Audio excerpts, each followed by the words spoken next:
Like usual, I'm wearing my comfortable jacket.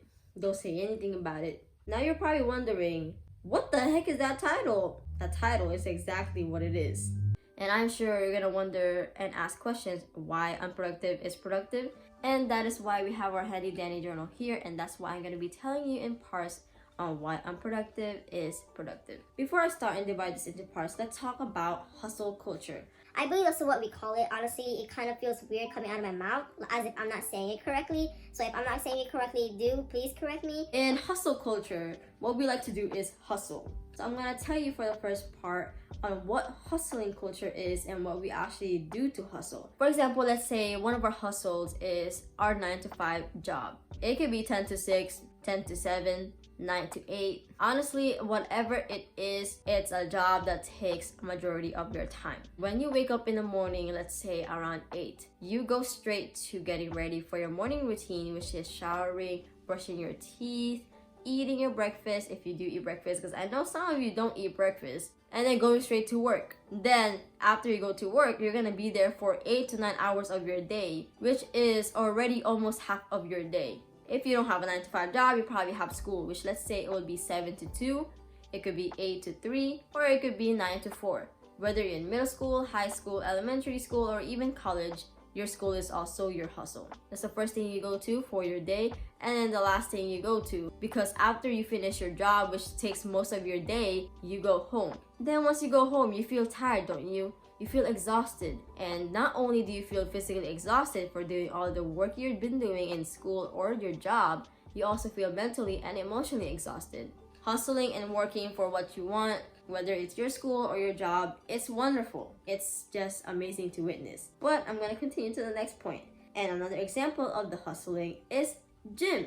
For instance, we all know some people that love going to the gym and working on their physical bodies. Yes, it is a wonderful work on your physical body. We want to treasure and take care of our bodies as much as we can because it is our temple after all. Our body is our temple, so we could try and we should try our best to take care of it as much as we can.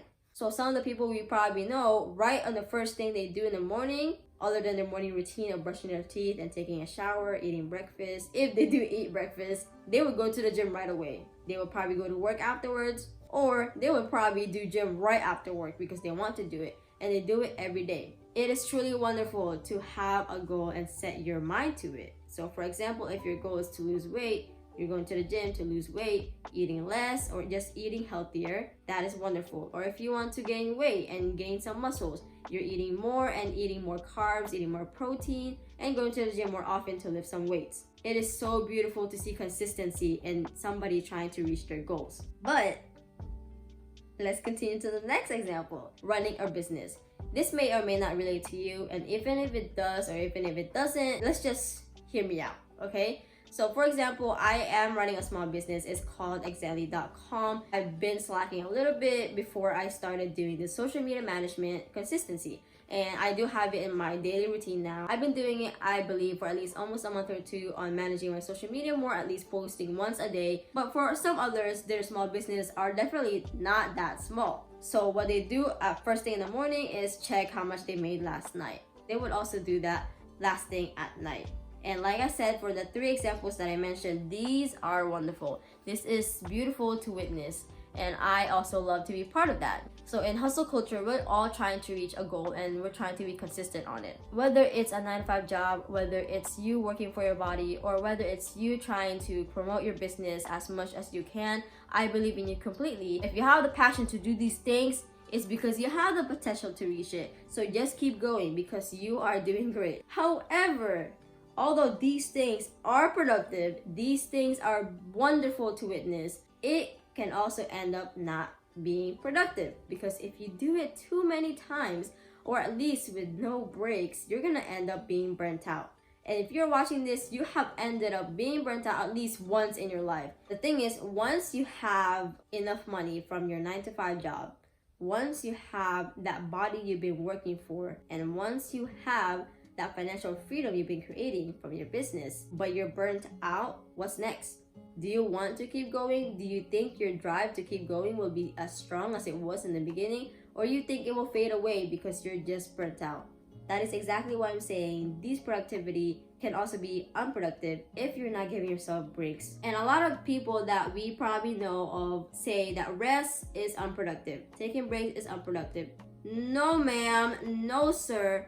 Rest is so productive. Rest is as productive as it is for the other examples of our hustle culture. Because how can you keep going from a vessel that's draining without recharging it? It is truly wonderful seeing consistency, people working towards their dreams and their goals. I love seeing it. I also love seeing myself do it, even if it's slow. Slow progress is always progress. However, you need to give yourself some rest. You need to take breaks. And some of you are probably rushing to get to where you want, but listen, you need to relax a little bit because you're exactly where you're supposed to be. You need to trust that rejection.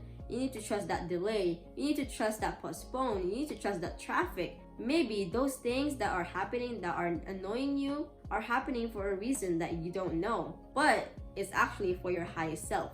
So a way you can start to take breaks and actually have a mindful rest is to meditate. There is no correct or wrong way to meditate. You literally just close your eyes and breathe in and out. That's it.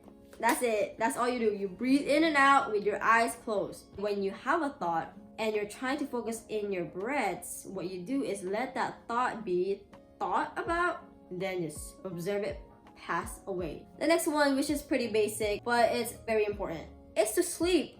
Some people will be hustling so much to the point they barely sleep. They sleep 2 hours a day. They sleep 5 hours a day. You need to sleep.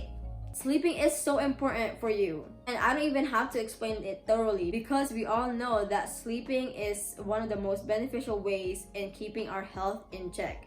The next point would be reading. Reading is a great substitution of consuming content rather than scrolling through social media. Because when you're reading, you're actually mindfully trying to focus your mind on what you're reading rather than this random variety you're getting on social media you see when you scroll. To summarize what I have mentioned in this video, or let's say podcast, honestly at this point I should just make my own podcast. The examples of hustle culture is our 9-to-5 jobs or school, which is probably 8 to 3, 9 to 4. The second example would be going to the gym and working on our bodies. And the third example is promoting your business to create your financial freedom. These are all great aspects of the hustle culture that we have now. These are also great aspects of our productivity.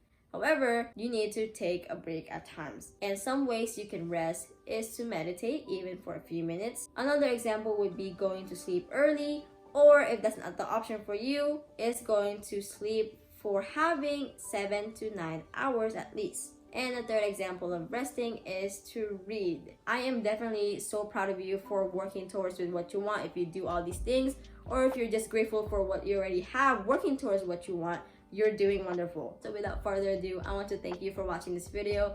I want to thank you for taking time to click this video and being subscribed to me. And if you're not subscribed to me yet, at this point you should. I hope you always see things to be grateful for around you and especially within you. Until then, I will see you next time. Bye.